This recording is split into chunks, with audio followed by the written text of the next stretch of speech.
Chalo guys, we'll start with fourth chapter which talks about computation of income under various heads.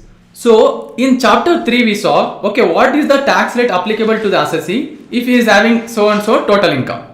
Now next question is, what is the total income? How do we compute it? So we have to start now computing our total income. So to compute total income, first we should know what income is taxable under what head. There are 5 heads of income. So we have to know, okay, if I am having certain income, where it is taxable. So calculate income under that head. So the 5 heads whatever I told, once I calculate income under each head, whatever income I have, once I got it, so that amount will be called gross total income.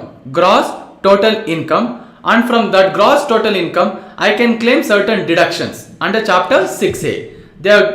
In chapter 6a, there are various sections. If you are making certain investments or if you are getting certain income, specific incomes, you would be claiming deduction.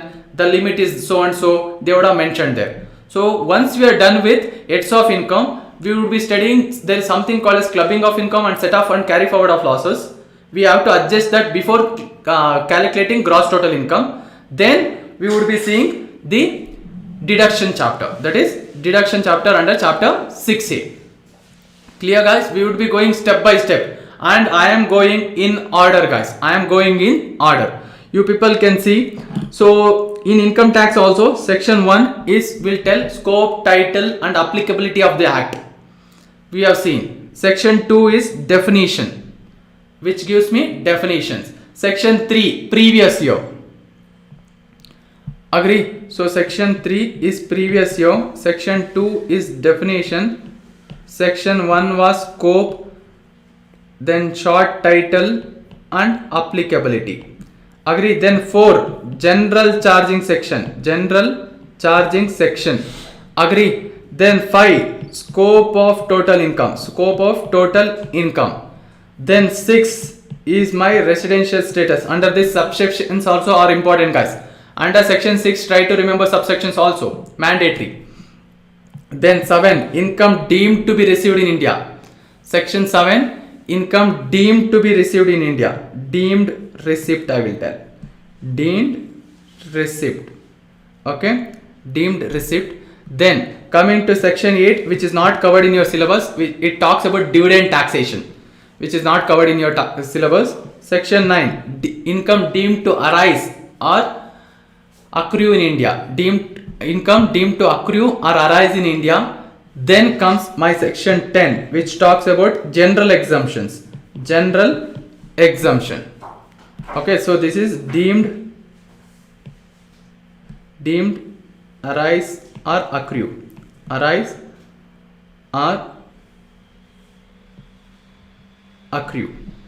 Okay, so 11, 12, 13 and all we would be seeing in exemption chapter. Then 14 is not actually covered in your syllabus, but I think I have put it in exempt chapter. See, if you are incurring any expenditure, what section 14 will tell is, if you are incurring any expenditure to earn any income which is exempt, don't claim that expenditure. That's all. Section 14 will tell, if you are incurring any expenditure to earn any exempt income, then you are not allowed to claim the expenditure, because anyway income is exempt now. Why will you claim the expenditure? That is what.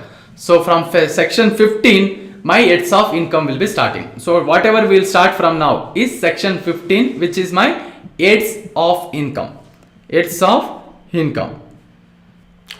Chalo. Computation of income under various heads. The taxability of income of a person depends on the chargeability of such income under the Income Tax Act 1961. The total income of the assessee subject to statutory exemptions is chargeable under section 4. So 4 is my general charging section. Correct now? See, section 4 will tell what all income is chargeable in income tax. Agree? So we have also seen the definition of income under section 224. Next, there is a charging section under each head. Under each head, the first section is charging section. Which will tell what income is taxable under that particular head. Once income is taxable under income tax, we should next step is to check in which head it is taxable. So for that we have to go for an individual heads and check whether it's taxable here, whether it's taxable here, like that. Clear? And it is our obligation to put our income under a proper head. Sir, anyway it is income. No sir, tax it directly. I don't know where it is taxable, just tax it directly. No, when you are filing your income, you should give a proper disclosure. Agree? Next, the scope of total income which varies with residential status is defined in section 5. Section 14 enumerates the heads of income under which the income of an assessee will fall. So section 14 will also give what are the 5 different heads of income. We have 5 different heads of income, that is income from salary, house property, profits and gains of business or profession, then capital gains. The last is my other sources. It's like my dustbin. If I am not able to put my income in first 4 head, then put it in IFOS. Clear guys? And section 14A, there is section called 14A which talks about if you are incurring any expenditure on earning any income which is exempt from tax, you are not allowed to claim that expenditure. That is what section 14A will talk. Next, the rules for computing income and permissible deductions under different heads of income are dealt in different sections of the Act. Different sections of the Act. The heads of income along with their corresponding set of sections for the purpose of computation of income are given below. What are those? First head is income from salary, which deals in section 15 to 17. Only 3 sections, 15, 16, 17. 15 being the charging section. 15 being charging section. Next, house property 22 to 27. 22 being the charging section. Next, profits and gains of business or profession, section 28 to 44D. 28 is the charging section for business or profession. Capital gains 45 to 55. 45 charging section. Income from other sources 56 to 59. 56 is charging section. Clear guys? Sir, should I remember this section? If you remember at least which head will come under what head or group of sections, it would be helpful guys. It would be helpful. And see, for example, under profits and gains of business and capital gains, we have more sections. Here we have seen only 45 to 55, but there are many subsection clauses and all. So if you feel tough to remember some small sections, then fine. But at least try to remember the important sections. Here we have only 3 sections, you can easily remember. Here also we have around 5-6 sections which you can easily remember. Coming to PGBP and capital gains, you may feel difficult to remember all the sections. If you can still remember, very good. If not, you can leave small sections.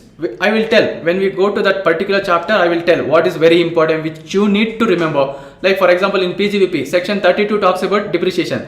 Sir, I can't remember this sir. That is very important section. You cannot take an option there. In few places you cannot compromise guys. Especially till now whatever we have covered, residential status, scope of total income, you cannot tell sir I can't remember that section. That is very important sections and only 2 sections are there. And under residential status there are 6 sub clauses or subsections. You can easily remember. I have taught you guys in order. You try to remember in the same order. It will be helpful for you to again retain or just revise it in an order. If you miss any one part also, you can recall easily when you remember the sections in order. Agree guys? Chalo. First section under each head of income is charging section, which specifies what income is taxable under the respective head. For calculation of income, amount received is classified under 5 heads of income. It is then to be adjusted with reference to the provisions of income tax law in the following manner.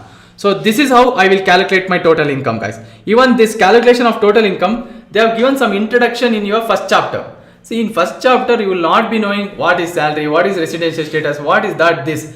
In first chapter only if they are discussing everything, that may not be so reality, practical for you or useful for you guys. Agree? So that is why I have broken down into 3-4 chapters and part. Whatever is relevant, I have put it here. So you guys can follow the same order even for your studies. So just go through this guys. So whenever I want to calculate my total income, I have to follow these steps. I have to stick on to this process guys. sir, can I bring first, can I claim deduction first, then I will go? No, it should not be like that. You have to stick on to this process. Even for calculating tax, whatever steps I have given, please stick on to that.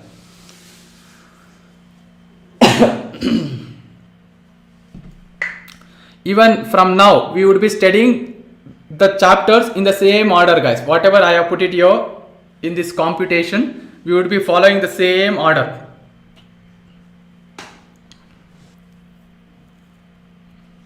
Yeah, hope you guys are done. So first I have to calculate what is the income under each head.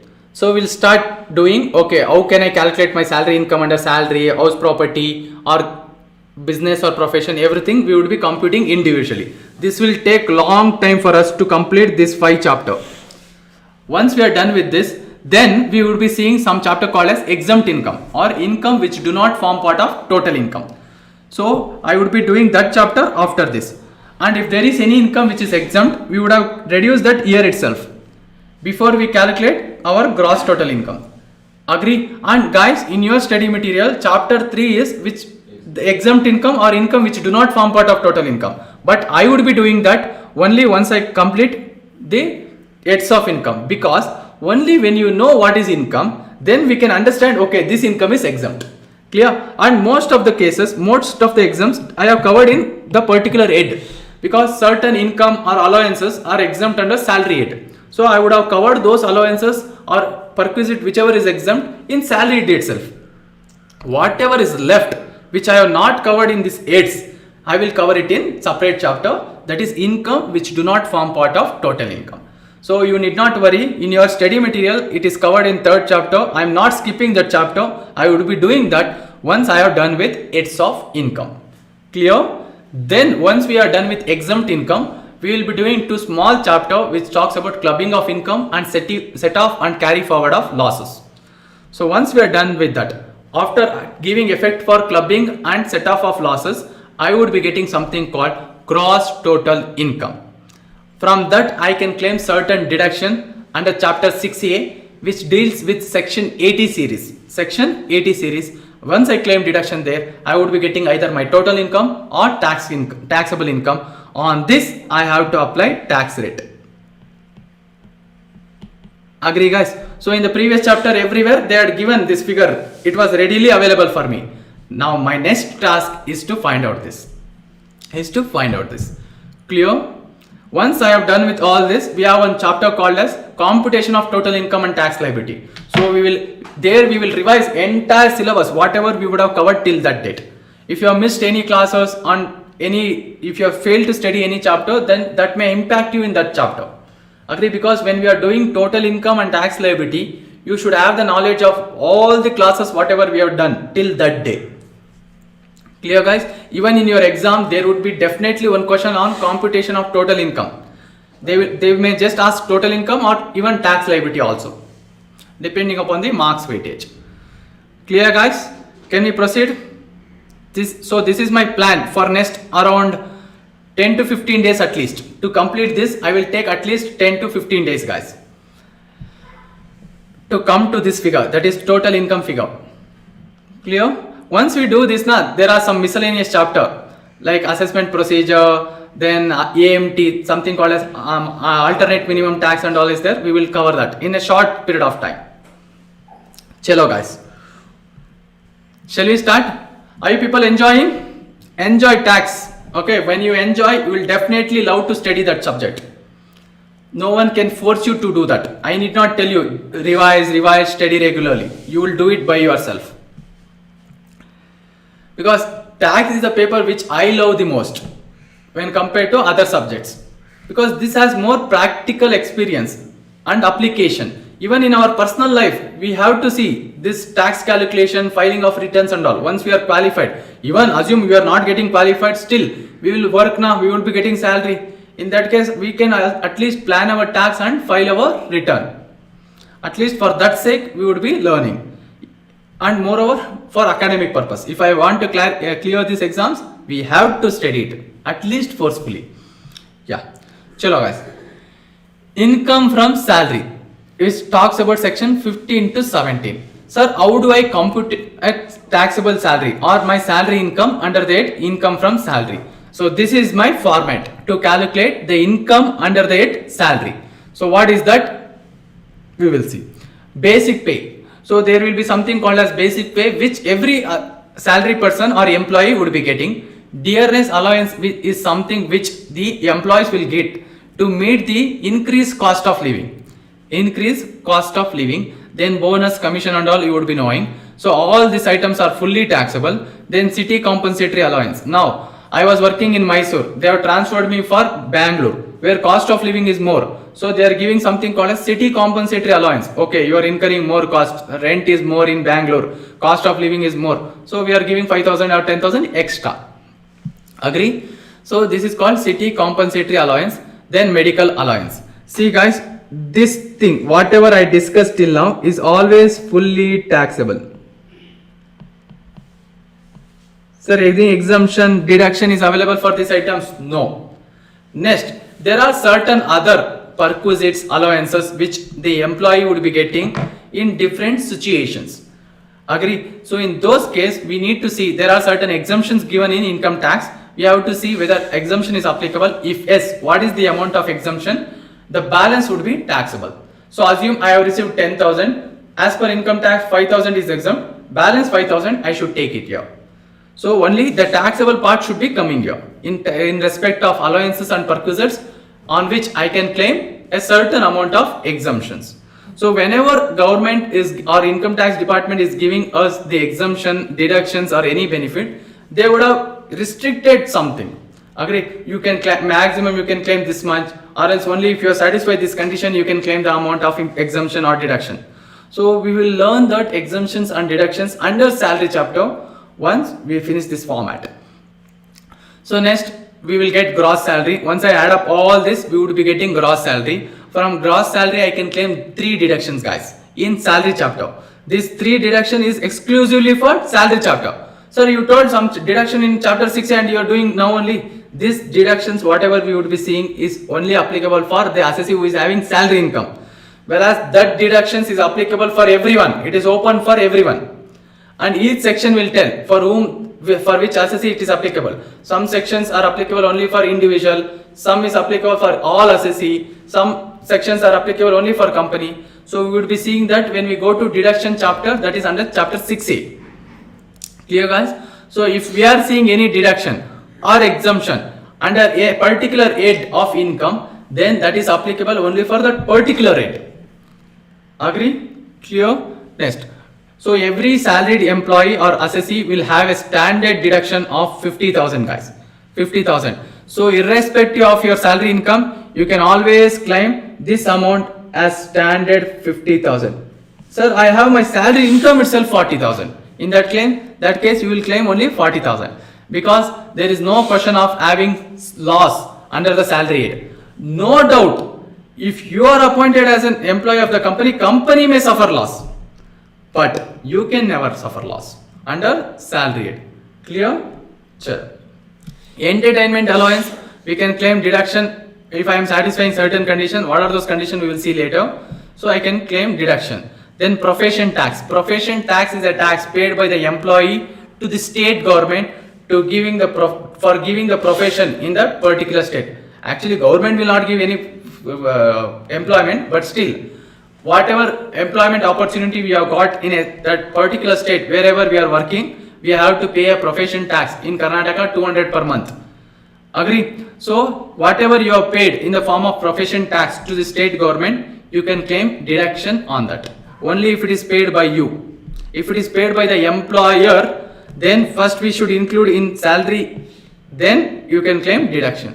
Agree? So all this computation part, don't worry. When I can claim deduction, what is the limit and all, we would be seeing when we go to that particular part. So just understand the format. Okay, this is how I will compute my taxable salary. So now, from now we have to see, sir, what is this? How do I compute this? Then what is this? When can I claim the deduction? So that is what we would be seeing in this chapter. Clear guys? Any confusion? Hope you are clear. See, I have tried to simplify everything as much as possible. as much as possible so that you can understand each and everything in a simple way. In a simple way, because if I am merging everything in one go, then you people will be, oh, I learned something there, I learned something here, I am just getting confused. So you people should not, and you should do regular study so that you are not getting confused, because when things get accumulated, you will start getting confused. I have learned something there, the amount was 20,000 there, here it is given 10,000, why it is like this here, why it is like that there. So all those things you will start getting confused, and you will start applying wrong things in the exams or when solving the questions. Chalo. When you are studying every 1 week or 3 days once, you keep revising whatever you would have already completed, guys, quickly. Like however I revised tax rates today. See, I took around 1.5 or 2 classes to do tax rates, but I just revised everything in like 10 minutes maximum. Agree, you people also do like that, because when you are revising, you don't need much time. What you have taken when you are studying for the first or second time. Chalo guys. So we have 3 sections in salary 8, that is section 15, 16 and 17. 15 being the charging section will tell all income received by the employee from the employer as a salary, where there is a employer-employee relationship. Employer-employee relationship irbeku. Is taxable under due or receipt basis, whichever is earlier. When I have earned, it is taxable, or else if I have received earlier in advance, even in that case it would be taxable. But it won't be taxed twice. Once you have received any salary income, assume on advance basis, and it was taxed on advance basis, that is on receipt basis, again it won't be taxed on due basis, guys. Again it won't be taxing on due basis. Clear? So when an income is taxable under salary head, whenever there is any employer-employee relationship between employee and employer, and whatever employee is getting from the employer, that would be taxed under salary 8. Clear? Then 16, there are 3 deductions. Standard deduction of 50. 50 is fixed, guys. For every employee, whoever is having salary income, 50 is fixed. If he is having gross salary only less than 50, which is not so reality or practical, you can claim only that much amount. Then entertainment allowance and profession tax, how much we can claim, when we can claim, we will be seeing later. Then we have 3 definitions which is given in section 17. 17.1 defines salary, 17.2 perquisites, 17.3 profit in lieu of salary. Profit in lieu of salary. Just go through this, guys, whatever I have put it here in chart form. Yeah. So what is the key thing here is employer-employee relationship and due or receipt basis. These 2 things are important for an income to be taxed under the head income from salary. Clear? Chalo. All income received by an employee as salary under employer-employee relationship is taxed under this head on due or receipt basis, whichever is earlier. Whichever is earlier. Next, there is a concept of TDS, guys. So what is this TDS concept? I will just give an introduction about that. In detail, we have a separate chapter, there we will be seeing. Now I will discuss only TDS with respect to employer-employee. Now assume I am working in TCS Limited. I am Mr. V. Now I am getting a salary, annual salary of rupees 10 lakh from TCS. Now every month assume I am getting around 40,000. So every month when TCS is paying salary for me, they have to deduct tax on that. How will they know that what is the tax applicable is? See, they know that they are paying me the expense or income of 10 lakh. So once TCS is paying salary, that would be my income. So they know that my salary income is 10 lakh. Plus they will ask me to submit certain information with respect to if you have any other income, please submit the information, or else if you have any deductions which you are claiming, for example, you have made certain investments on which you can claim deduction, please submit the information. So now assume you have submitted the information. So your income, salary income is 10 lakh. Assume you are also getting income from house property which you have informed for your employer 2 lakh. Then you are claiming deduction for which you have given the proof and information for your company, which is 1 lakh. So your total income comes to 11 lakh. Agree na? So what is the responsibility of TCS Limited in this case is, they have to calculate what is my tax liability on this 11 lakh. Assume randomly I am taking, it is coming to 2 lakh. It is coming to 2 lakh. So after all, health, education says everything, it is coming to 2 lakh. Now what TCS Limited will do is, they will divide this by 12 months. They will divide this by 12 months and assume I am just getting 25,000. Just random figures I am taking. So 25,000 you are getting. No, 25 I won't be getting. How much? Okay, just take 25,000. Fine, random figure. So every month when they are paying me the salary of 40,000 or 45,000 per month, they will deduct 25,000 as TDS. They will deduct 25 is a huge amount of tax for 40, but still I am just taking it randomly. So they would be paying me only 15,000 net of TDS. Net of TDS. You need to just understand the concept here.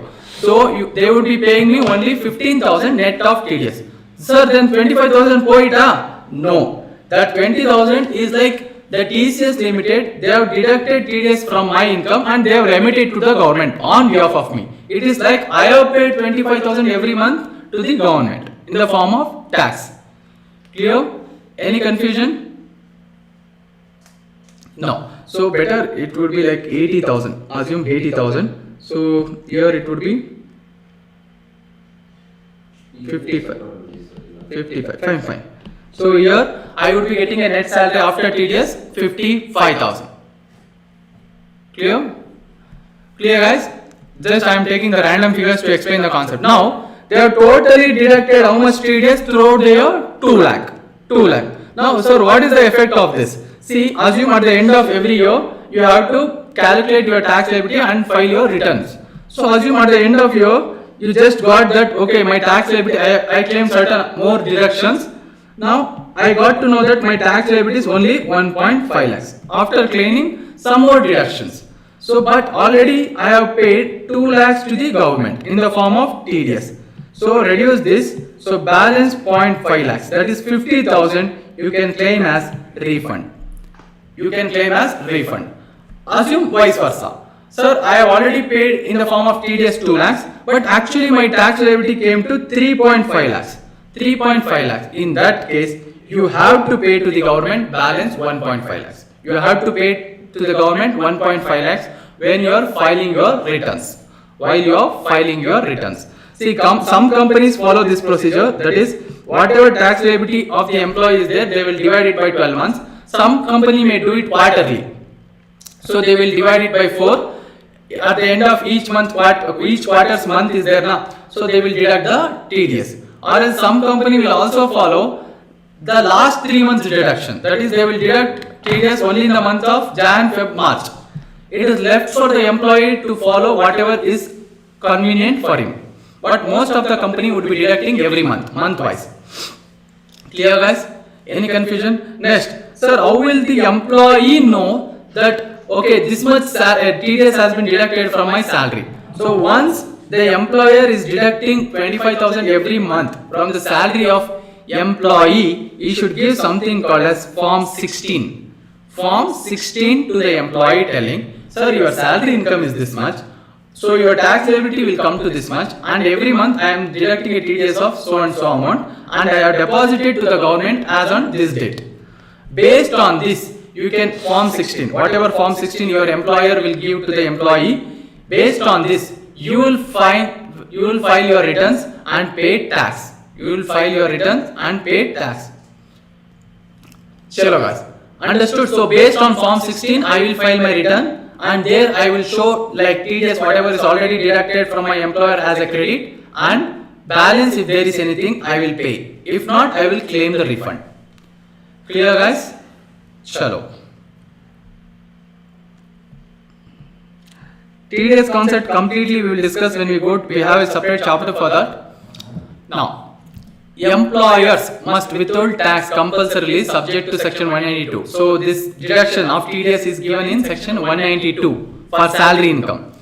If the income exceeds minimum exemption limit, that is basic exemption limit, as tax deducted at source TDS, and provide their employees Form 16, which shows that the total amount of tax deducted from his net income.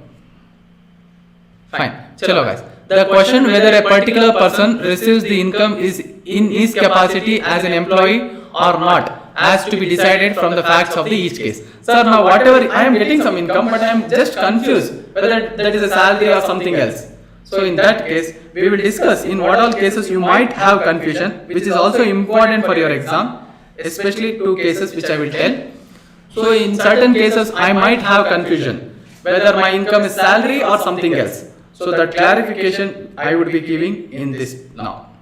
So we will be seeing like in different cases whether the income whatever I would be getting in that capacity, whether it is taxable as my salary income or not. Professor. So in case of professor, see if any professor is working as an employee of any educational institution, then whatever salary you would be getting under employer-employee relationship, you would be taxed under salary head for whatever income he is getting.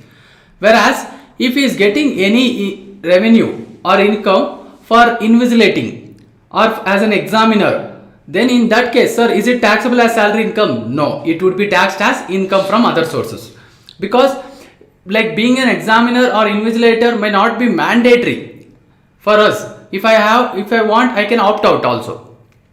Agree? So we will see what is given in this point. The professor of university would be receiving income by way of monthly salary from the university, which is taxable under this head, that is salary head. But this does not mean that every item of income received by the employee from his employer would be taxable under this head.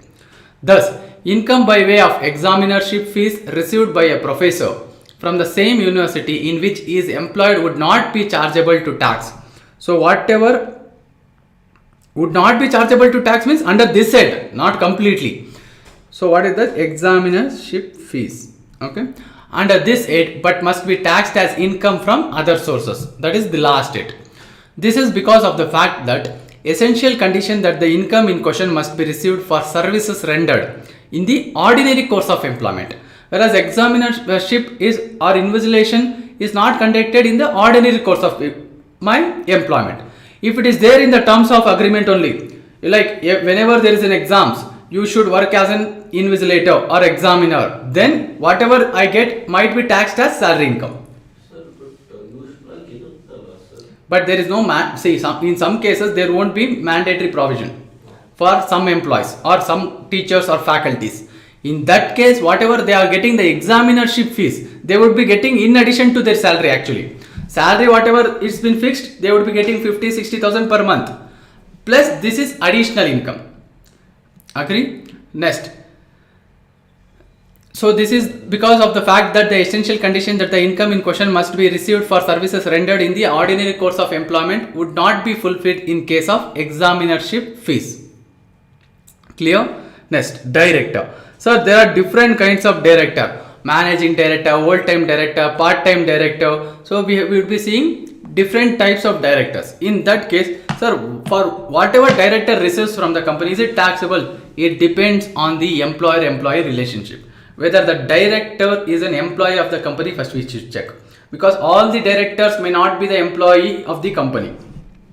So now, if you are a full-time director of a company, means you are working for the company as a managing director.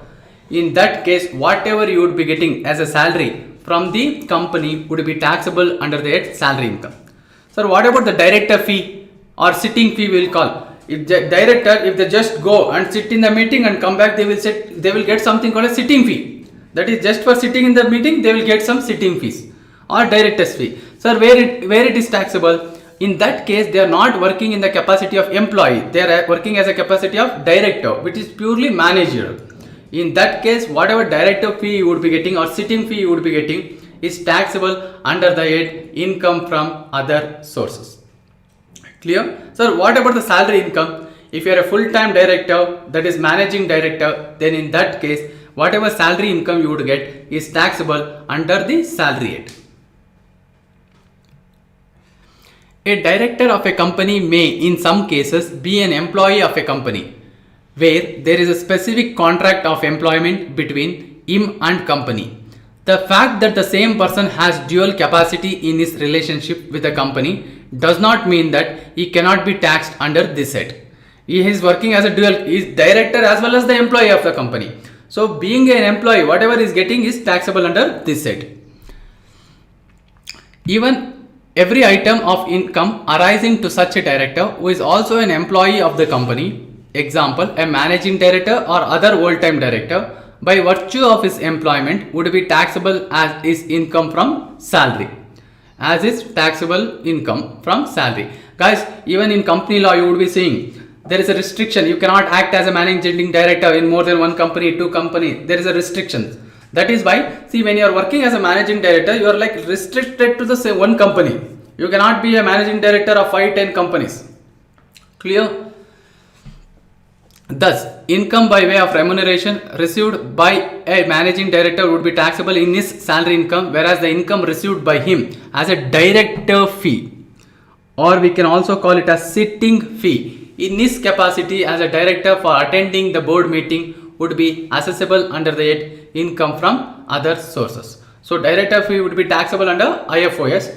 If you are getting as a salary where you are a managing director or other whole-time director, in that case salary income would be taxed under salary head only. Clear, guys? Sir, independent directors or one company all See, that is not their business. Going and attending the board of director meetings is not. See, there might be some board directors who are like directors in more than 5 or 10 companies. There is some restrictions on that also. You can maximum be a director of 10-20 company. They have given some restrictions in company law. So now, sir, what if the directors are attending the meetings of 5-10 companies and they are getting director fee? Is it a business income? No, it is IFOS only. Attending the meeting, being the director is not business. Agree? Being the director of 5 or 6 companies is not my business. Agree? So if I'm just going, see, if I am giving any professional services for them and if I am charging any professional fee for them or technical services, then in that case that will be professional income. Agree? If I am just getting some income for going, sitting there and coming back, then it is IFOS. Clear, guys? Next, manager. Remuneration received by a manager of a company, even if he is wrongly designated as a director or by any other name, would be chargeable to tax under this head, regardless of the fact that the amount payable to him monthly or is calculated as a certain percentage of company's profit. So there are cases like manager. See, normally manager means he will be definitely employee of the company. Sometimes I may designate the manager as director, part-time director. So even though you are designating him as a part-time director, but it looks like, okay, he's a manager of the company. He's a manager of the company, he's like full-time engaged in that company. In that case, whatever that manager is getting in the form of salary would be taxable under the head salary. Whether he is getting the salary as fixed amount or as a percentage of profit. Because guys, you would be knowing section 197, where is that? This point, yeah, calculated as a certain percentage of company's profit. This is actually covered in section 197 and 198 of CA Act. CA and Chartered Accountants Nalla Companies Act. Agree? So section 197, hope these provisions are covered in your inter syllabus.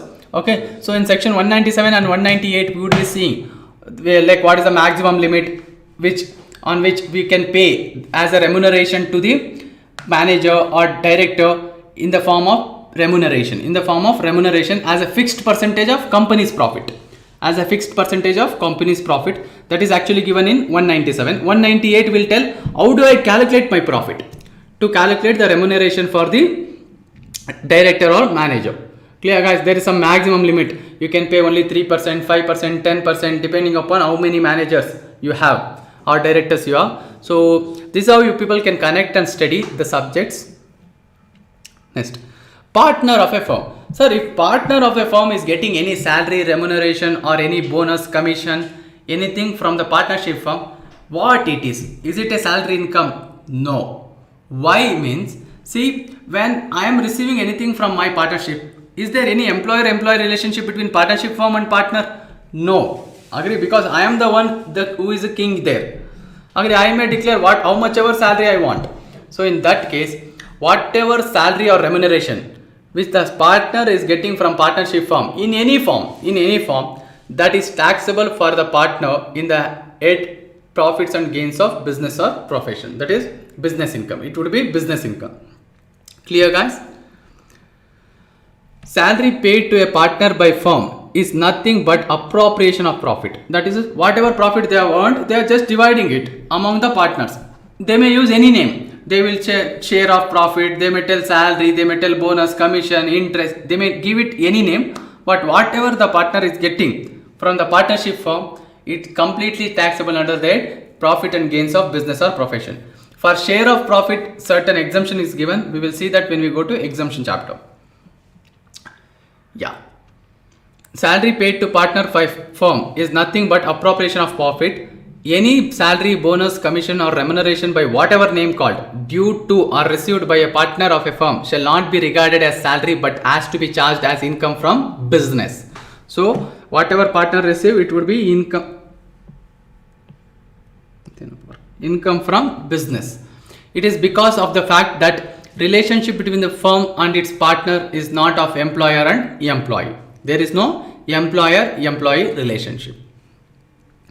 Next, member of parliament, our MPs, whoever represent our constituency, whom we have elected now, that they will do some work with an expectation that they will do some work. Whether they do or not, we have, it depends. Okay, so MP, even for this sake, MLA is also included. So if any MP, member of parliament, is getting salary, they would be getting salary for their work. So they are not doing any charity actually. They seems like doing charity, but they are not. So now, so whoever has been elected as an MP, they would be getting the salary from the government. Is it taxable under that salary? They would be also getting allowances perquisite. Will it be taxable under that salary? No, because there is no employer-employee relationship between the government and MPs. Agree? The MPs has been elected to just represent the constituency from wherever they have been elected or they have won. Agree? So in that case, and their term is maximum 5 years, even until and unless they are re-elected again. So in this case, whatever income they would be getting as a member of parliament, that will be taxable under the head income from other sources. Even though the name is salary, don't get like tempted to put it under salary head. It is always IFOS. The salary received by a person as a member of parliament will not be chargeable to income tax under the head salary but as income from other sources. So where it is taxable? IFOS, because a member of parliament is not an employee of the government but only an elected representative of the people. Clear? Next, person carrying on profession or vocation. So if you are carrying on any profession, business, vocation, in that case, whatever income you are getting from that, whether in the name of salary or whatever it might be, it is taxable under PGBP. Income derived by any person from carrying on a profession or vocation must be taxed as business income. As business income. See, everywhere I am just marking. So when you are revising, oh, okay, anything received by partner, IFOS, sorry, income from business. Then anything received from member of parliament, income from other sources. Then anything received in the profession or vocation, it would be business income. You can just revise like this and go. Agree, you need not read full story on the exam days. So that is why I told you guys to take the printout so that you can also mark the important points there. And not as a salary income, because employment is different from profession. Profession is not my employment. If I am working for myself, that is not called employment. Agree? This is like earning, art of earning the livelihood. So I may be practicing as a chartered accountant or consultant or a doctor or a lawyer. So in all that case, my profession is considered to be my own profession. So income would be taxable under the PGBP and not the employment. Next, but if an employee receives any money from his employer as part of terms of employment for not carrying on any profession, such income must be taxed as salary income. So this is actually, see, if employee receives any money from his employer as a part of terms of employment for not carrying. See now, after qualifying, you are working under your principal and you have been paid a non-compete fee. Assume you have been paid a non-compete fee when you are in employment only. You are still working for your principal after even qualifying. Assume he is paying every month 10,000 so that you will not start a new profession which will compete with him. Even that 10,000 would be considered as salary income. Agree? Next. Sir, what assume now I am going out of that firm. I am not working. Okay, I am just leaving the firm wherever I was working. And after that, after I leave the job, if they are paying me any fees for not competing with them, that is non-compete fee, in that case it will come under PGBP. Agree? That case it will come under PGBP. If I am receiving something non-compete fee when I am under employment of the same person, then it would be salary income. Clear? So differences you should be knowing. One second, I will just finish. For instance, the allowance given by the employer to a doctor employed by him for not carrying on a profession in addition to the employment would be income arising from employment in accordance with the terms and conditions of such employment and must therefore be taxed as salary income. Because whatever non-compete fee I would be paying for my employee, imagine, so that would be given in terms of employment. So whenever you are working, when you are in under employment with me, you cannot start any profession which will compete with my business, for which I would be paying as a compensation for you or non-compete fee for you 10,000 per month. So that would be salary income. Yeah. ಇವಾಗ salary ಎಂಪ್ಲಾಯೀಸ್ನ ತೆಗಿಬೇಕು ಅಂದರೆ 3 months notice ಕೊಡಬೇಕು, ಮತ್ತು ಅವರು next employment ಸೇರೋವರೆಗೂ ಒಂದು lump sum note ಕೊಡ್ತಾರೆ, ಇಷ್ಟು amount ಅಂತ ಮಧ್ಯದಲ್ಲಿ ತೆಗಿ, ಆ ಅಮೌಂಟ್ನ ಸ್ಯಾಲರಿಗೆ ಹಾಕೋದಾ? The profit in lieu of salary ಬರುತ್ತೆ. That will come in 17.3. If I am getting anything after retirement, resignation or termination, then also it would be taxed under salary head. Actually that is covered in 17.3, profit in lieu of salary. Okay? Yeah. If an employee gets money from the person other than his employer, and if such money is not in any way related to contract of services with the employer under whom he is working, the receipts is taxable as income, must be assessed under the head income from other sources. ಅರ್ಥ ಆಗಲಿಲ್ಲ. Fine, ಚಲೋ. Now, see guys, assume I am working for a person called Mr. A. A is my employer. A is my employer. Now assume A's wife gave me some amount or paid me some amount, or else assume she gifted something to me. Why and all is not relevant here. Now, whatever amount she paid, assume there is no contract for her to pay that. She is not paying me in the form of salary or anything. So she just liked me and she paid me 1 lakh or 2 lakh, or else on my marriage or whatever, on my birthday, she just gifted me the gift worth, assume 1 lakh. In that case, sir, this amount whatever you are getting from your employer wife, is it taxable as salary income? No, it doesn't have any relationship with my employment. Yo, agree? She has a relationship with my employer, not with me, and I don't have, there is no connection with my employment here. Agree? So same way, I just gave an example. So assume now I am working for a company who has a client. So company's client is Infosys, you imagine. So now I am not working for Infosys. Infosys is my company's client. So if Infosys assume they just liked my work and they just gave me 10,000 this year. So is 10,000 taxable as salary? No, it is taxable as IFOS for me. Clear guys? Because Infosys is not my employer. Infosys is a client of my employer. Clear? So this is the possibilities I am just telling guys. However, gratuity, bonus, commission or other items of payment made by the employer without any specific stipulation in the contract of employment to this effect would be taxable as salary. See, all this, especially gratuity and all, I would be receiving once I retire or resign or terminated. So even in that case, even if employer didn't have any obligation to pay that, but still voluntarily gave me 10 lakh, 20 lakh, in that case also it would be taxed for me as salary income, because they are paid by the employer for the services rendered by employee. Clear? So whatever he paid me as a gratuity, bonus, commission, you would have liked my work or my services for him and you would have paid me. Agree? Even he doesn't have any obligation. In certain cases, payment of gratuities and all is an obligation for the employer. Even they don't like it to pay, still they have to. Chalo. We'll start with section 15, that is charging section. We have already discussed with respect to this. We'll quickly go through this. As per section 15, the income chargeable to income tax under the head salaries would include any salary due to an employee from an employer or a formal employer during the previous year, irrespective of the fact whether it is paid or not. See guys, I might be receiving my salary income from my current employer or my previous employer also. If I am receiving anything in the previous year from my previous employer or past employer, even that would be taxed as my salary income, even though I am not in employment with that employer now. Clear?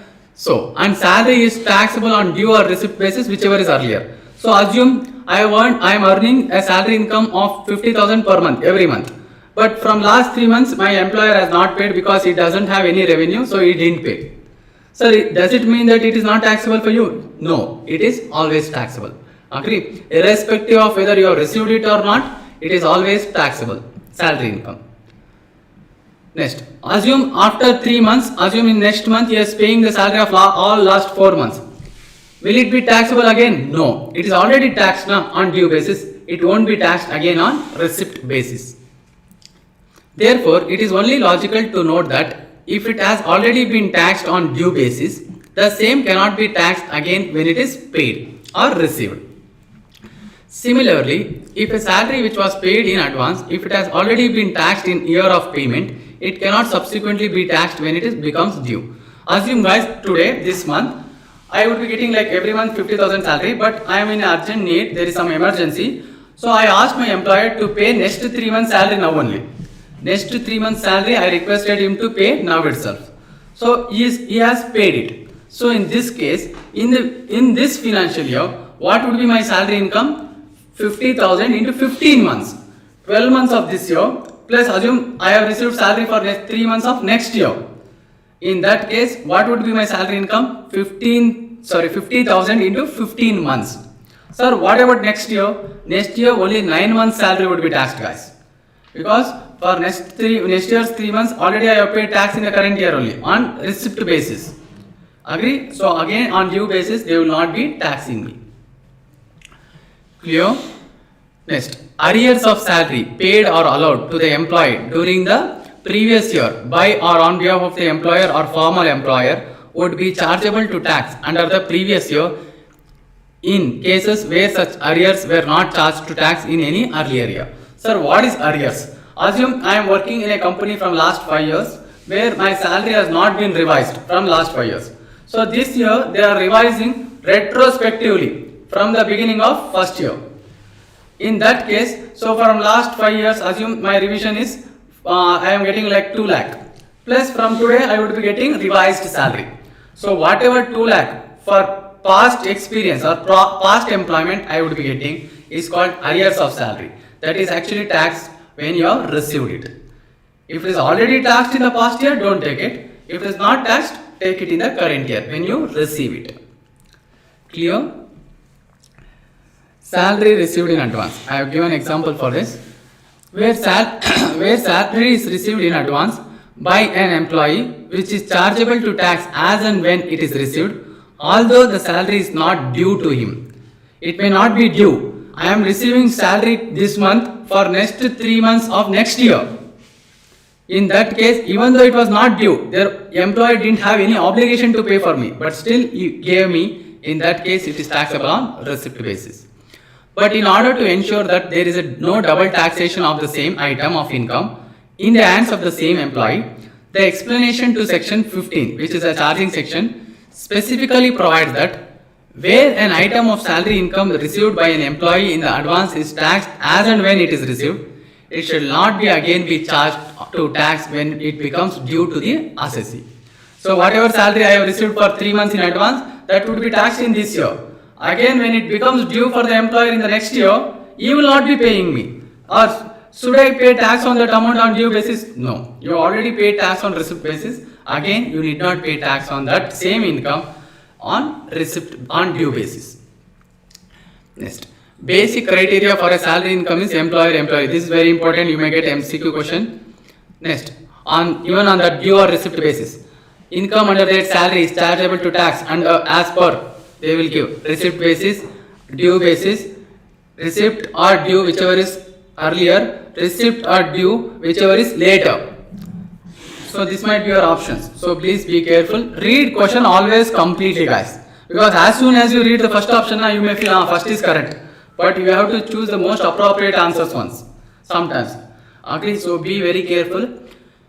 Next, the basis of liability under the head salary is the employer-employee relationship. Employer may be an individual firm or AOP, company, corporation, central government, state government, public body or local authority. Sir, irrespective of the category or type of employer, whatever you get from your employer under employer-employee relationship, even though whether you are a full-time or part-time employee, if you are getting something as a salary income where there is a employer-employee relationship, then that is taxed under salary. That's all. Likewise, employer may be operating in India or abroad. So company might be foreign company or Indian company, or they might be having operation in India or outside India. We are not bothered. What we are bothered is whether you are receiving salary income, fine. Then we will go and check scope of total income. Whether you are ordinary, not ordinary or non-resident, depending upon that, we will tax your income.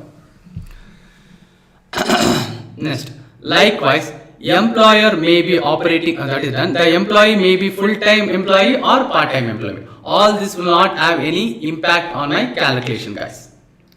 Clear? Just go through whatever I have done quickly. We will start with salary, that is computation part. You can just go through whatever we discussed till now, especially this two part, guys. The computation part and section 15, 16, 17.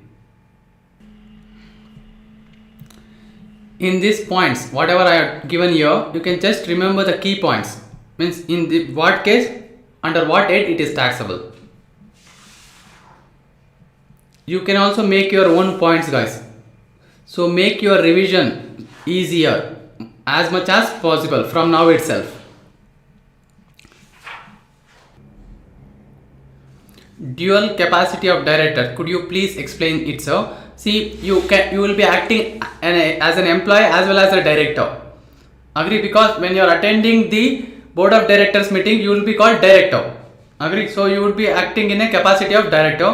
Whereas if you are working as an employee of a company, means if you are a whole-time director or managing director, there you would be like employee. So whatever you would be receiving in the capacity of employee, that is in the form of salary, that would be taxable as salary income. Whereas whatever you are getting when you are acting as in the capacity of director, that is sitting fee or director fee for attending board of directors meeting, that would be taxed under the head IFOS. Yeah. Okay, guys. We'll continue. Now we'll start with section 17.1, which talks about salary or which defines salary. Section 17.1 defines salary. Salary would include wages, allowances, annuity, pension, gratuity, fees, commission, advance, leave encashment, and also perquisites and profits in lieu of salary. So all these incomes will be falling under the head salary, and it is included in the definition of salary. So each item we would be seeing what is that item and how do we calculate the income under that capacity or that item. Clear? Next, there is something called as foregoing of salary and versus surrender of salary. Sir, what is foregoing of salary and surrender of salary, and what is the tax implication of that, we will see here. Foregoing of salary doesn't protect a person from his liability to pay tax. It is only an application of income. For example, foregoing of salary means I am receiving some salary and giving it for some charity purpose. In that case, it is considered as salary income for you. You have to pay tax on that. But if you are doing any charity on for which you can claim deduction under section 80G if you are eligible. Agree? But salary income is salary income for you. Next, surrender of salary means assume whatever salary I am getting, I am not receiving it. I have just completely surrendered it. I have told my employer to give it for COVID purposes.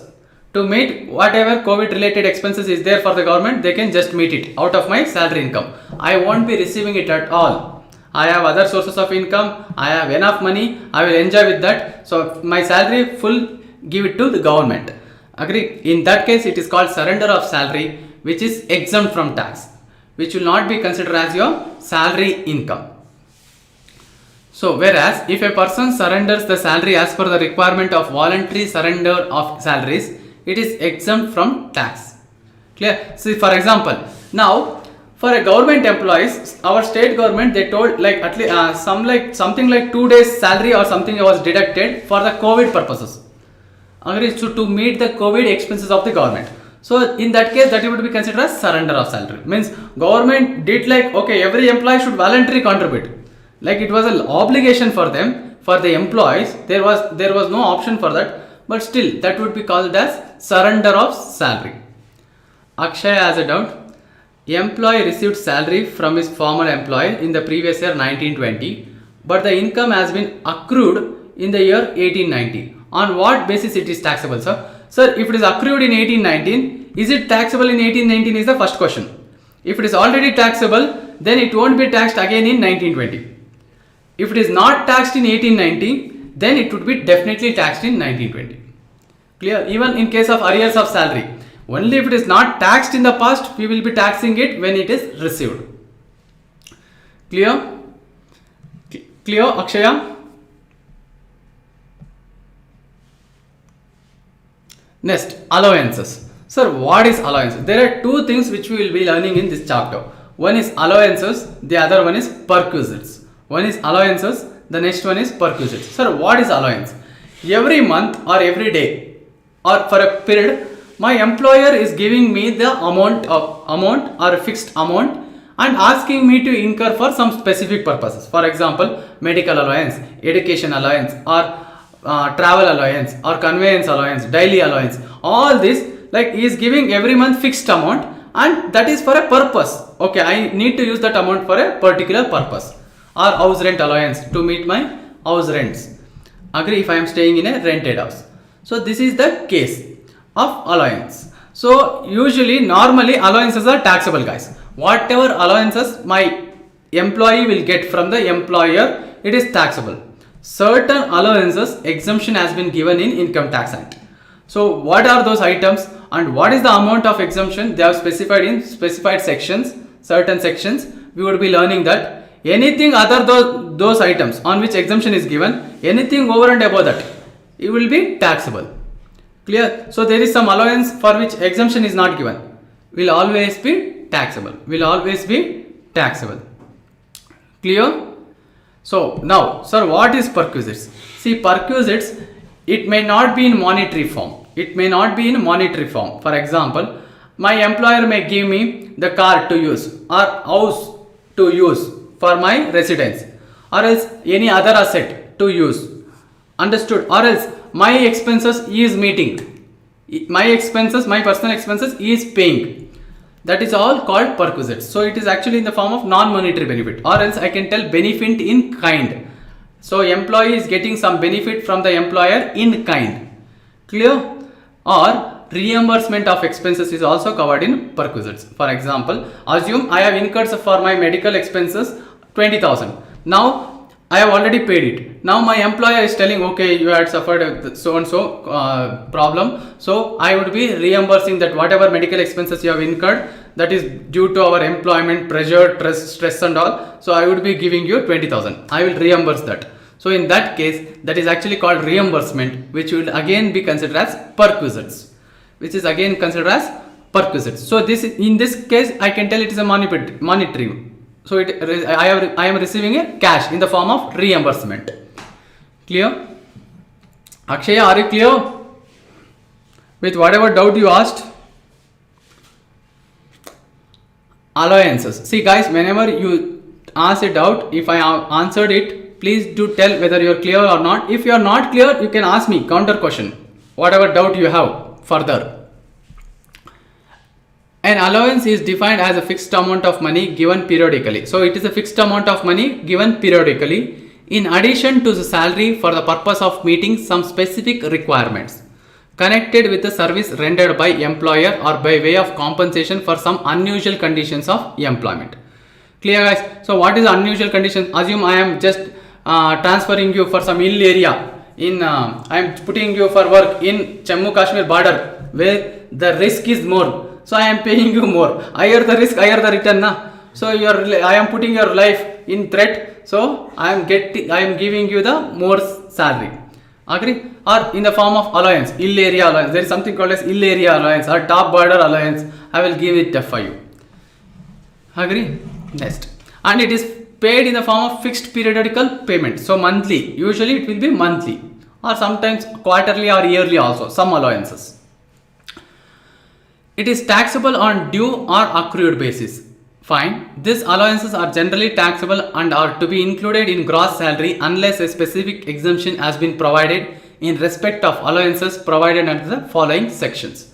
So normally, what is the general rule? Allowances are taxable as salary. But for certain allowances, exemption has been given. So if your allowance is covered under that exemption list, claim exemption. If not, pay tax on it. That's all. Now, first allowance which is exempt is house rent allowance. House rent allowance, which is covered under section 1013A. 1013A. Guys, this and all you try to remember along with sections also. Any special allowance specifically granted to an employee by his employer to meet what expenditure? The rental expenditure. To meet the expenditure actually incurred on payment of rent in respect of residential accommodation. If he is doing some other business there, then you cannot claim exemption. In respect of residential accommodation occupied by the assessee is exempt to the extent of least of the following. Sir, assume I have received 2 lakh in total throughout the year. Will full 2 lakh exempt? No. We have 3 conditions. Lower of those 3 will be exempt. Lower of those 3 condition is exempt. Now, what is that? First, whatever 2 lakh you have taken, that will be the first limit. Okay. Next, rent paid over 10% of salary. That means whatever rent you have paid minus 10% of your salary. Sir, what is salary? We will see in note. Okay, so I will just read it here. Salary is equal to basic pay plus DA, means dearness allowance, if forming part of salary or retirement benefit.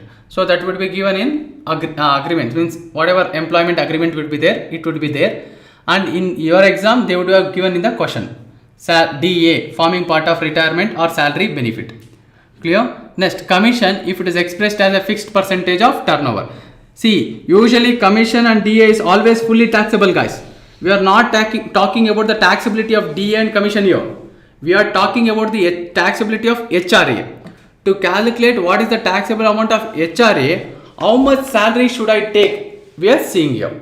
So DA and commission, only if condition is satisfied, we have to take. Commission, if it is expressed as a fixed percentage of turnover, means for some employees, if you achieve this much turnover, I would be giving you 1% commission, 2% commission company would have offered. So in that case, you can take it. If commission is paid as a fixed amount, 1000 per month, don't take it for calculating the exemption amount of HRA. No doubt, I have told you guys, DA and commission will always be taxable, irrespective of the condition. But just to calculate what is the amount of exempt HRA, we have to consider this first bullet point. Don't confuse this with our normal.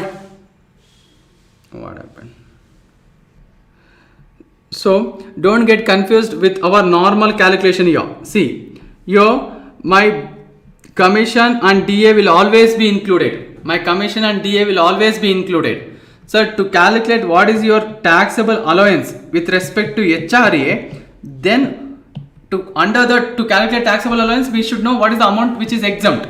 To calculate that, we would be calculating or seeing that salary is equal to basic pay plus DA plus commission. For DA and commission, condition is attached. Hope you guys are clear.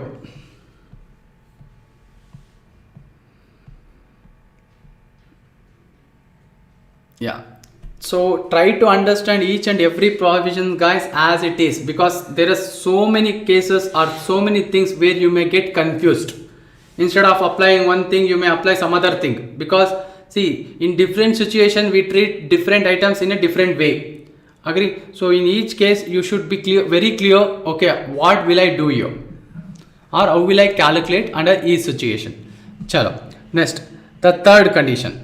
So the third condition for exemption claiming is 50% of your salary or 40% of the salary. Sir, when 40%, when 50%?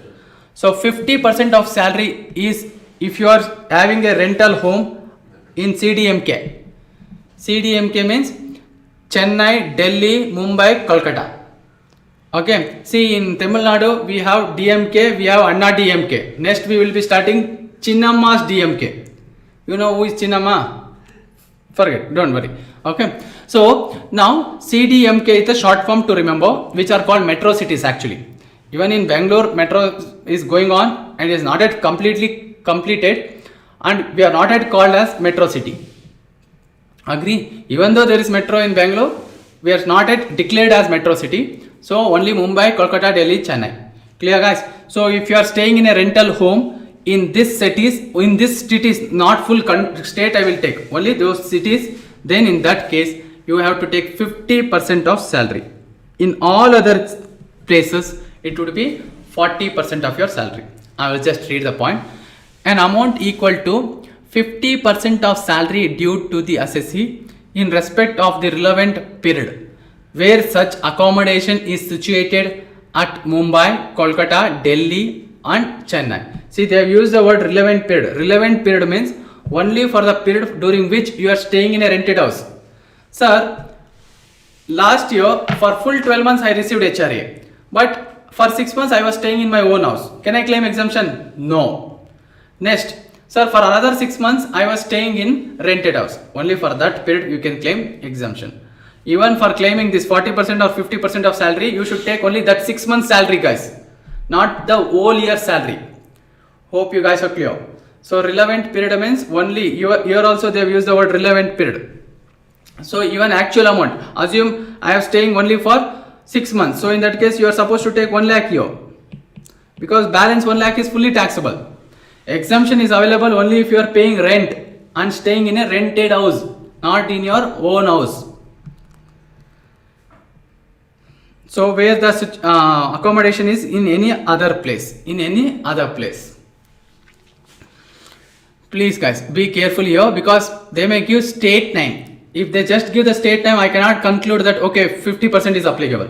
For example, if they just give West Bengal, then I may not be able to conclude whether the accommodation is in Kolkata or other places in West Bengal.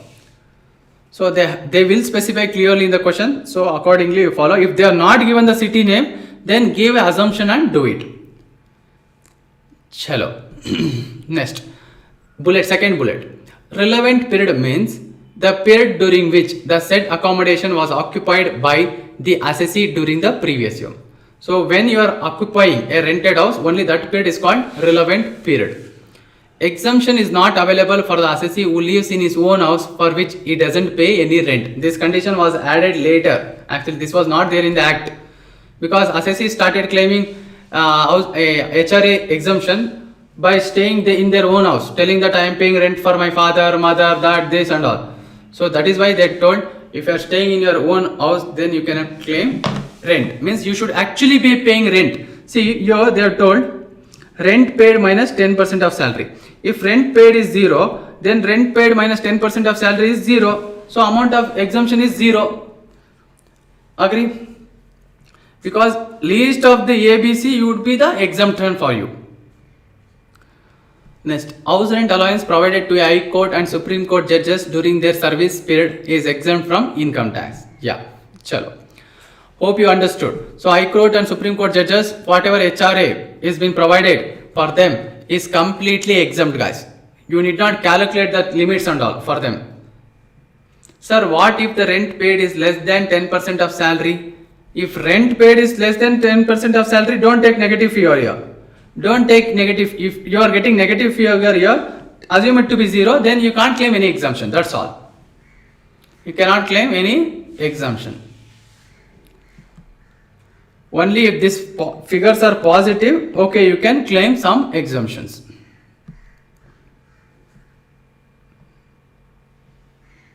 Next, special allowances for performance of official duty. So whatever we are seeing here, if you are getting any allowances for work related or for employment related, so that is actually covered in 1014 clause 1.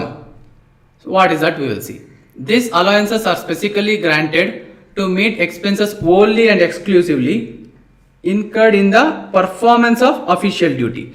So if you are getting any allowance for performing your official duty or employment duties or services, then that is covered here. These are exempt to the extent such expenses are actually incurred or the amount received, whichever is less. Assume guys, you have received some conveyance allowance. Sir, how much so? 10,000. And for the same, you have spent 8,000. How much is exempt? Only 8,000. Balance 2,000 is taxable. Clear? sir, I received 10,000, but I spent 15,000, sir. How much is exempt? Only 10,000. The amount which you have spent or the amount which you have received, only that much, whichever is lower, is exempt. Sir, what about the 5,000 here? Will it be taxed? No, it won't be taxed because you have incurred more, right? So it won't be taxed in this case. Clear, guys? So the amount of exemption under section 1014(1), whatever allowances you have received for performing official duty, it is exempt to the extent of lower of the amount received or the amount spent. The amount received or the amount spent. Spent means you should spend it for purpose which is given. For allowance, whatever purpose they have given, you should spend it for that purpose. If they have given for conveyance purpose, assume conveyance allowance, if you take your wife for your shopping and do shopping expenses, sir, I have incurred, claim it, give exemption. No, it should be incurred for the same purpose, for whatever purpose allowance has been given. How will they check that and all is a secondary. We are not bothered. Sir, how will they know? Sir, I did shopping. How will income tax department will get to know? See, that and all is not relevant here.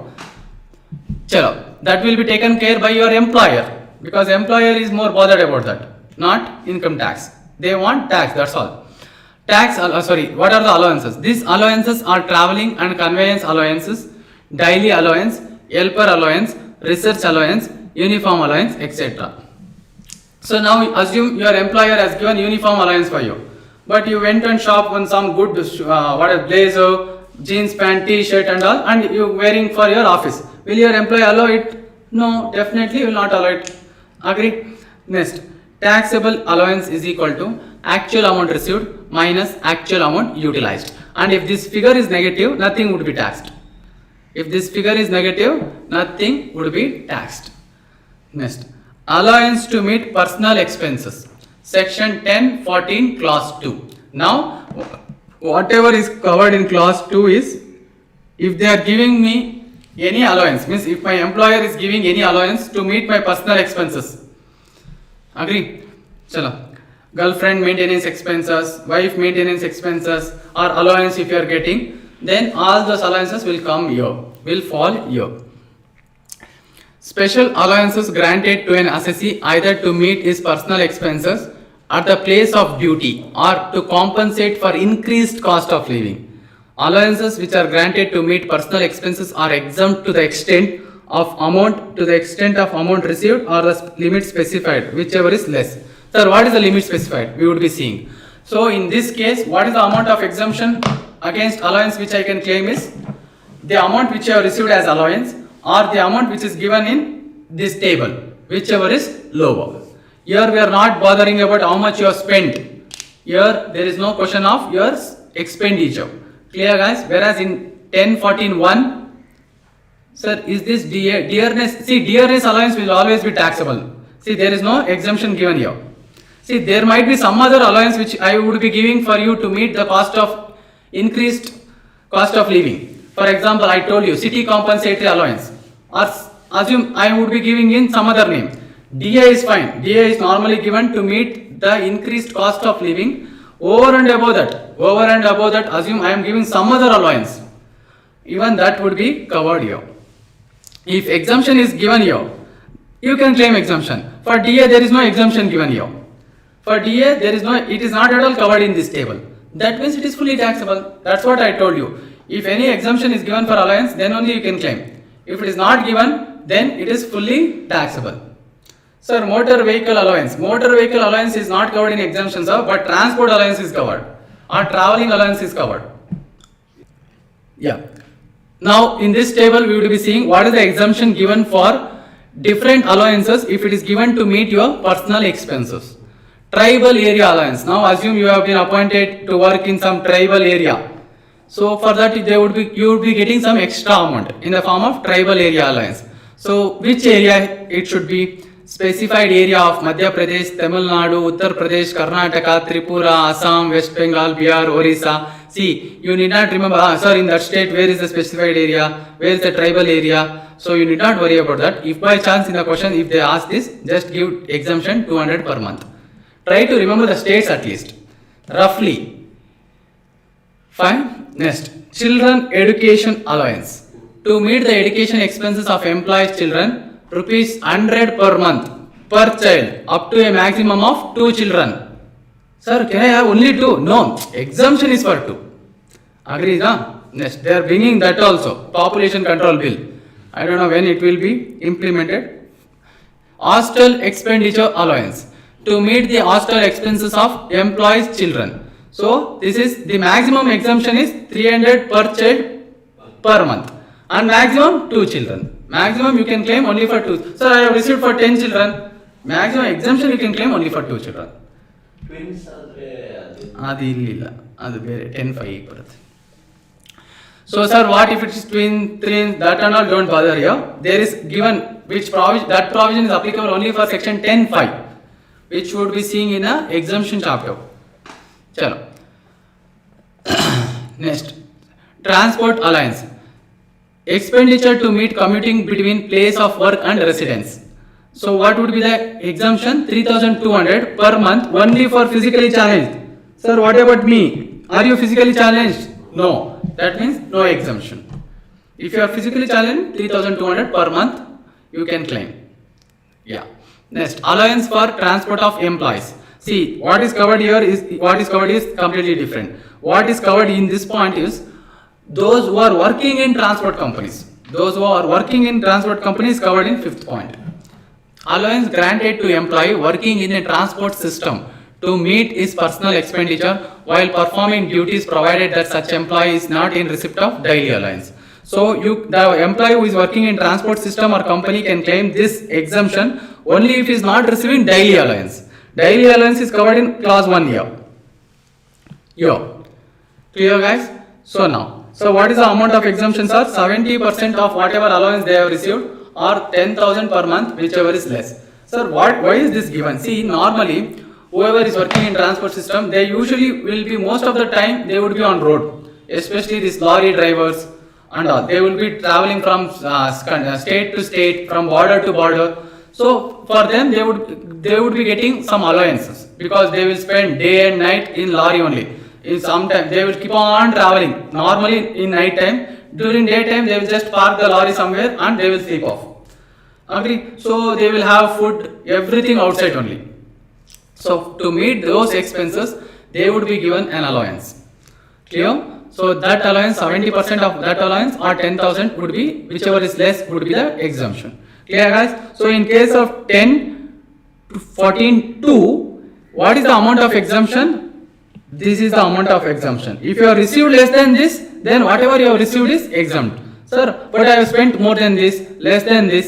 Irrespective of your expenditure, you can claim exemption of this much. In case of 10(14)(2), whereas 10(14)(1) is we have to consider what is the amount which I have incurred. Next, besides the above, there are compensatory allowances for hilly areas and for work in different conditions too. There is something called as hilly area allowance, that this and all is there. So in that case, exemption is depending upon which area you have been appointed. Border area allowance. So in that I have not covered it here, which I feel was not important. Okay, because the amount is not fixed there. So they will tell it depends from 200 to 5,000, 2,000. How much you will take in the exam? So they will not be asking any question on that. So motor vehicle allowance, yeah. Actually she asked motor vehicle allowance. Sir, what if I am getting any motor vehicle allowance? That is not covered here. Only transport or conveyance allowance is covered. If you are getting anything like motor vehicle allowance, is completely taxed. Whatever is not covered here, if you are getting something in the name of that, it is completely taxable. Clear? Now, tell me, I will just tell you the scenario. What is the amount of exemption? I have 3 children. Tell me, what is the amount of exemption? I have 3 children, guys. I am very much clear with my question. You should also be clear with your answer. I have 3 children. What is the amount of exemption I can claim? 200 for education, 300 per child. Okay. Siddharth's answer is like, sir, 200 for education and 300 for, sir, 300 plus 300, that is hostel 600. Okay, fine. 400, 200, edu, no exemption. Yeah, Praveen is the only one who is there in my line. Okay, sir, why? For having children, there is no exemption, sir. I was very clear with my question. I am having 3 children. Will they give exemption? No. For having children, no government will give exemption. In India, already population is not under control. Due to this COVID, we are losing some people, but still, it is not a genuine thing I am telling. But, so when can I claim exemption is here. Sir, I have a children, I am receiving education allowance, I am receiving hostel allowance. In that case, you can receive the exemption.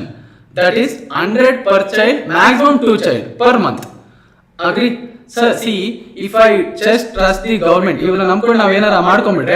we cannot manage. Correct? No? So only when we can manage, we have to plan. One thing. And whatever exemption they are giving, that is not even sufficient for chocolate expenses of my children. Correct? 100 rupees per child. What education I can give in India today? Correct? Na? So they are just in the name, they just want to give the exemption or deduction, they are just giving it. That's all. 100 rupees and 300 rupees. Tell me in which school or colleges they are charging only 100 rupees. That too per month. No school. See in Bangalore and all they are charging lakhs together. They should have a control on them, not on us actually. Could you say again, sir? Bit confusing. What, madam? See, I told many things. Okay, fine. See, exemption is not for having children. Exemption is for if you are getting the allowance for meeting your education expenses or hostel expenses of your children. And maximum it is allowable only for 2 children. In section 10.5 they have told, say after first child, if there is a twins, can I claim for 2 or 3? You can claim for 3, but not here. That is actually we have different exemption, leave, travel, concession or assistance, which we will be seeing in 10.5. So in this case, sir, assume I have first child, the second is twins. So totally I have 3. Can I claim for all 3? No, only you can claim for 2 children. Here, that is under 10.14 2, I can claim maximum only for 2 children. Clear? Madam Arini, any other doubt you have?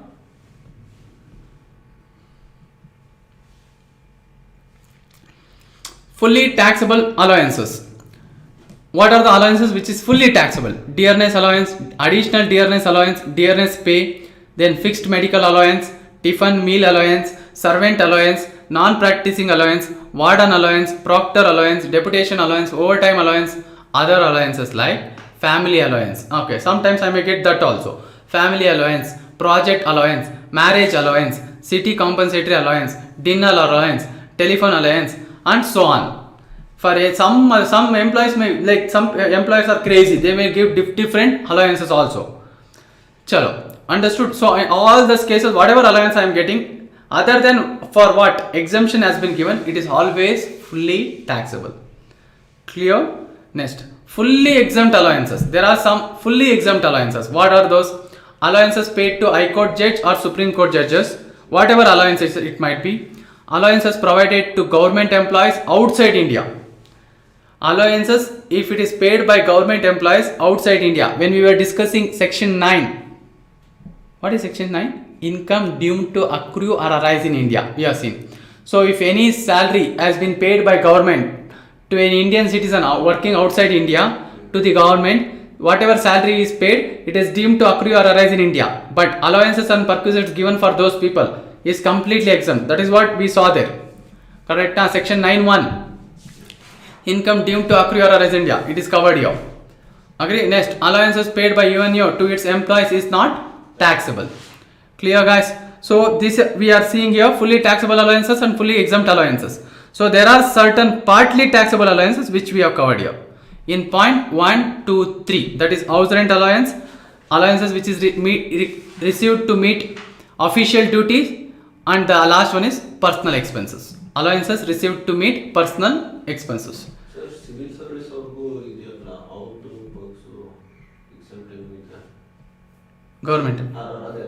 And the government employees, we will see when we go to that particular topics. We will see. Allowances is not exempt. Perquisites is exempt. Perquisites. ಅದು ಅವರು particular posting ಅಲ್ಲಿ ಇದ್ರೆ ಅವರಿಗೆ exception ಇದೆ. That particular depends. See, we cannot name everyone here.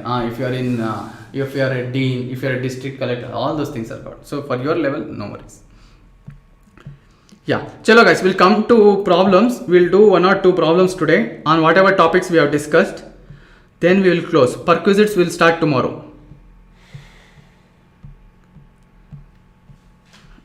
too much provisions may break your head also. So as and when we discuss the provision, we will do the problem on that. Yeah, Mr. X is an employee of Y Limited. His salary is 25,000 per month. Okay, salary become due on last day of each month. In March 2020, he received salary of April and May in advance. So I am receiving for 2 months early. Agree, advance salary. So what is the taxable amount of salary for 2021, assessment year 2021 and 21-22? See, gross salary, whatever salary I am getting every month, it would be taxed on due or receipt basis for sure 12 months. Plus, I am receiving some advance salary in the month of March. March will fall in my financial year 1920 only. Agree, I am receiving 2 months advance salary. Even that would be taxed, guys. Agree, so 25,000 into 2 months. This is advance salary part. Agree, so whatever amount I will get, they have asked me to calculate taxable salary. So straight away I should give a standard deduction. Whenever I am calculating taxable salary or salary income, don't forget this point, guys. We have to always consider it. How much you will get? You can just directly do 25,000 into 14 minus 50. 3 lakh. The answer is rupees 3 lakh. So this is for my assessment year 2021. Sir, what about the next assessment year? What would be my taxable salary? It would be 25,000 into 10 months. Into 10 months, because already for this 2 months salary of the current year is already taxed in last year. Again, it won't be taxed on due basis. So minus 50,000 minus 50,000. It is rupees 2 lakh.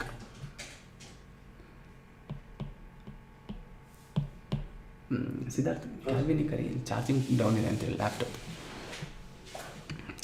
Done, guys. Take down in your notebook, guys, all the solutions. I have not left any space in the material. You have to take down in your notebook. Just give the heading. Whenever we start any new chapter, give the heading income from salary. And whenever you are solving any problem, you give the question number reference and also page number reference.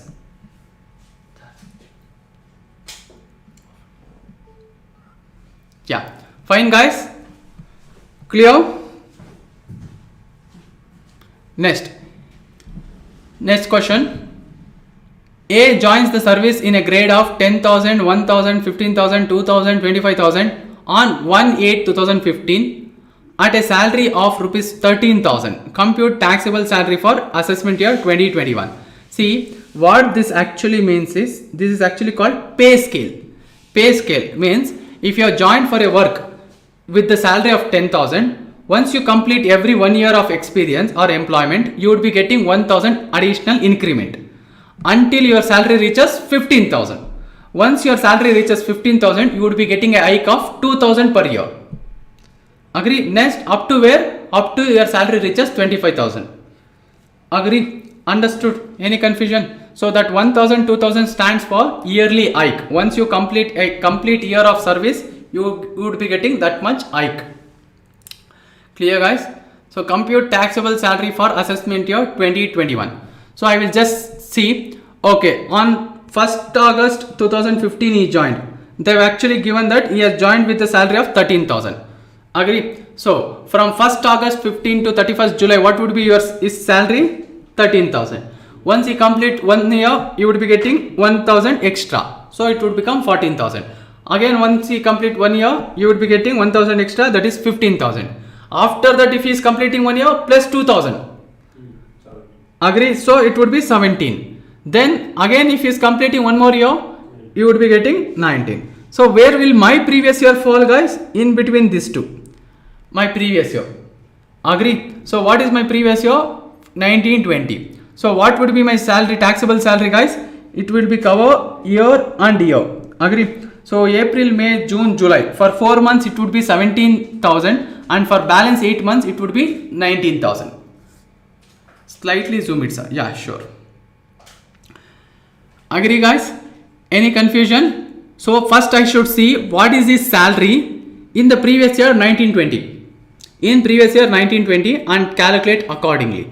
So my previous year is 1920. So now year 4 months. In this case I would be getting 4 months and year 8 months. So my salary would be 17,000 into 4 months plus 19,000 into 8 months minus 50,000. It is a standard deduction, whether given in the question or not. Give it directly for all the SSC. Don't miss it, because there is a tendency that students will miss this. They will just take that calculation, whatever you will get, you will directly take it, because they have asked taxable salary. If they have asked gross salary, then don't take minus 50,000. Don't take minus 50,000. So please be very careful with that. How much, sir? 1,70,000, sir. 1,70,000. Clear, guys? So please be very careful with 50,000 part. I will keep on reminding you guys whenever we are doing, even in total income chapter also, I will keep on reminding, because in an urgency in the exam, what you people will do, there is like, you may miss some steps. Here I have just calculated directly taxable salary. So sometimes they may ask you to calculate other things also using this information. But I just wanted you people to understand what is this pay scale, how it works. That is why I have taken it as a separate problem. There was a question on this pay scale actually in the exam once. So many times, many students didn't know what is this, how it works actually, when that question was given in that attempt. Yeah, hope you guys are done. Done now? Yeah, next third question is on HRA. Mr. Ram is employed at Bombay. So please be careful. Bombay may matter for me. His basic salary is 5,000 per month. Okay. He receives 5,000 per annum as house rent allowance. So he is getting per annum. Okay, 5,000, huge amount. Rent paid by him is 12,000 per annum. Find out the amount taxable as house rent allowance. See, if it is a descriptive type, you have to present like this, guys. However, I have shown it here. And you should also give the heading, computation of taxable HRA of Mr. Ram for assessment year 2021. Okay, you can just take down. I will tell in your notebook, computation of taxable HRA of Mr. Ram for assessment year 2021. For assessment year 2021.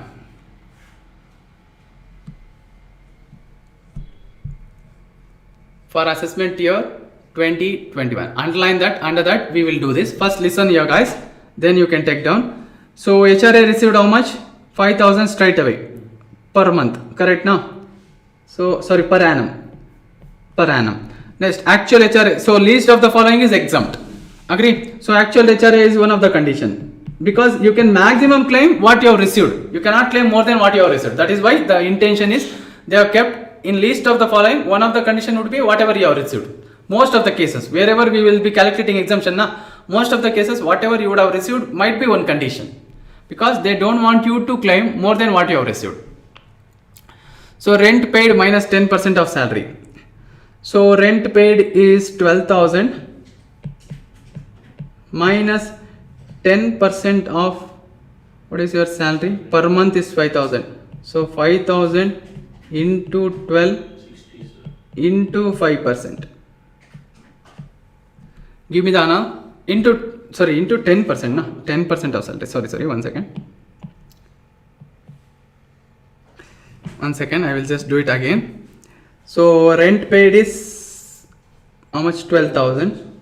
12,000 minus my salary is 5,000 per month into 12 months into 10%.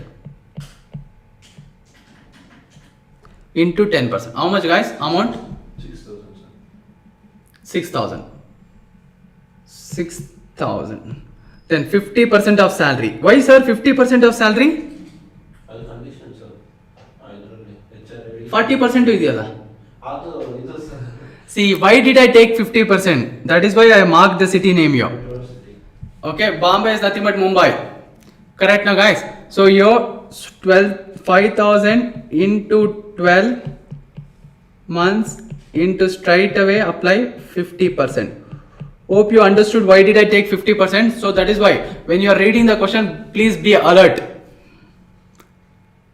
So how much?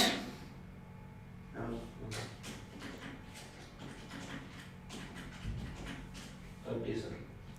Allowance, he receives 5,000 per annum they are given, na? See, usually they would be receiving in per month, but in this question it is given per annum. Per annum, that is why I have taken per annum. If they are given per month, assume 5,000 is per month, you have to multiply with 12 months and take it. Sometimes you would be staying only for 6 months in a rented house. In that case, you have to calculate this for only 6 months. Then whatever you have received for balance 6 months is fully taxable, guys. Agree? So now least of the following is 5,000.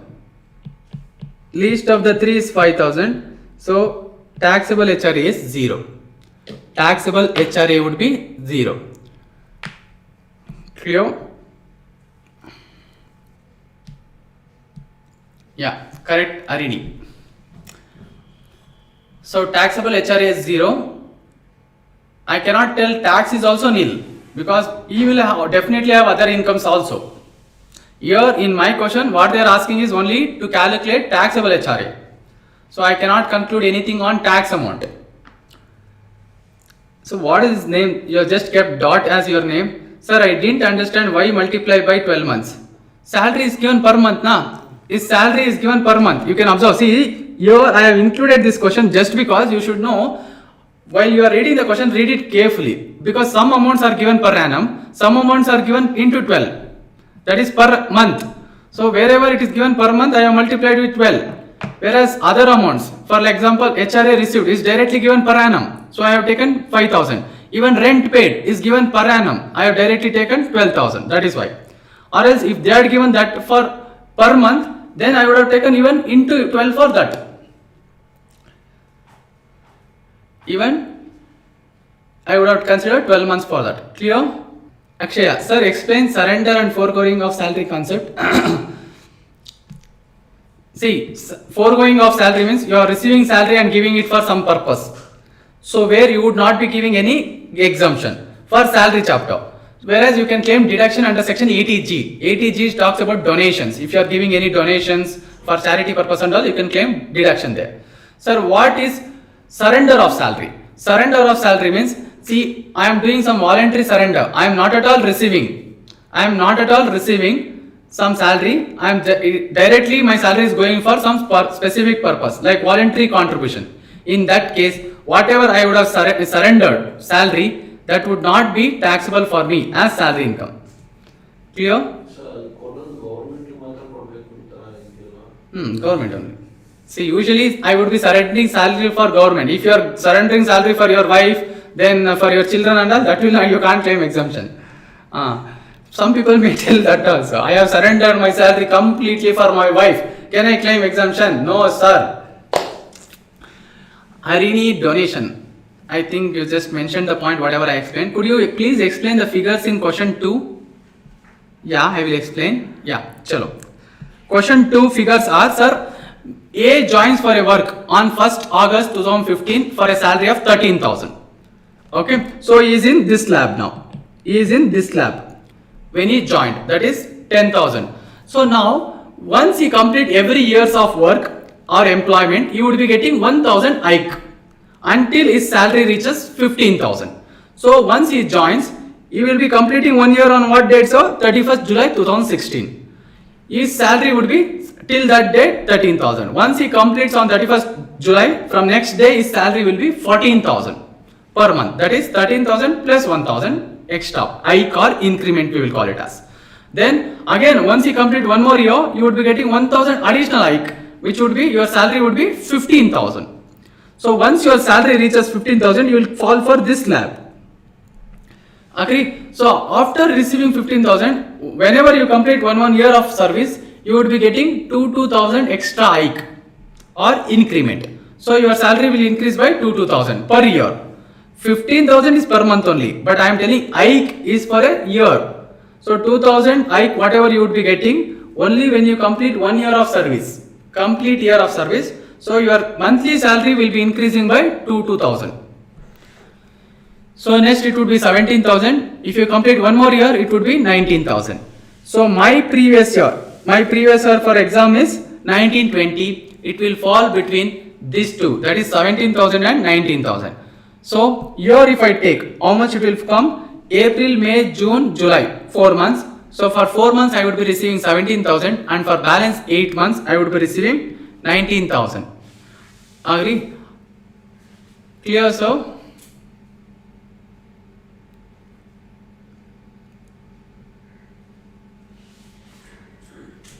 Yeah. So and here I want to tell like what if different things come in the question. See clearly guys, if by chance if I have received any house rent allowance and if I am staying in a rented house, assume only for 3 months or 6 months, you can claim exemption only for that period, that is for 3 months or 6 months. And even for calculating that salary, 10% of salary or 50 or 40% of salary, you take salary only for the period for which you are paying the rent. Don't take it for whole year and apply 50% on that. Clear? This is one option. So if you assume you are getting house rent allowance for full year but you are staying rented house for only 6 months, for whatever rent allowance you are receiving for 6 months is completely taxable. Completely taxable. Whereas for the balance 6 months only we will apply this section 1013A. Clear? And here in this question I had directly given salary is only 5,000 per month. But in the question if they are given basic pay is this much, DA is this much and commission is this much, see for whether DA and commission conditions are satisfied. Condition is satisfied. If conditions are satisfied, add all three and apply 10% or 40-50% on that amount. Clear? Any confusion? And see there might be some separate question on these areas or else they may include this in calculation of total salary. They may ask you to calculate taxable salary where there will be basic pay, DA, so many items. One of the item is HRA. You have to claim you have to calculate what is the taxable HRA and you should compute your gross salary or taxable salary.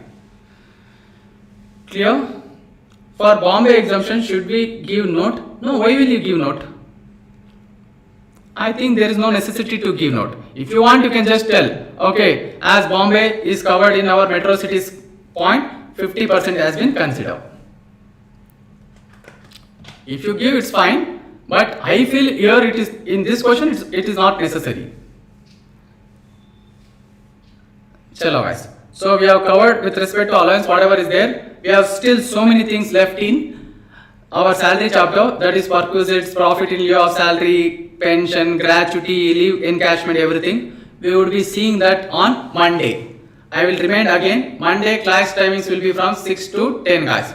So do attend the classes regularly and on time. On time. Chalo, study well guys. Hope you people are preparing well. Do it. You will definitely qualify these exams.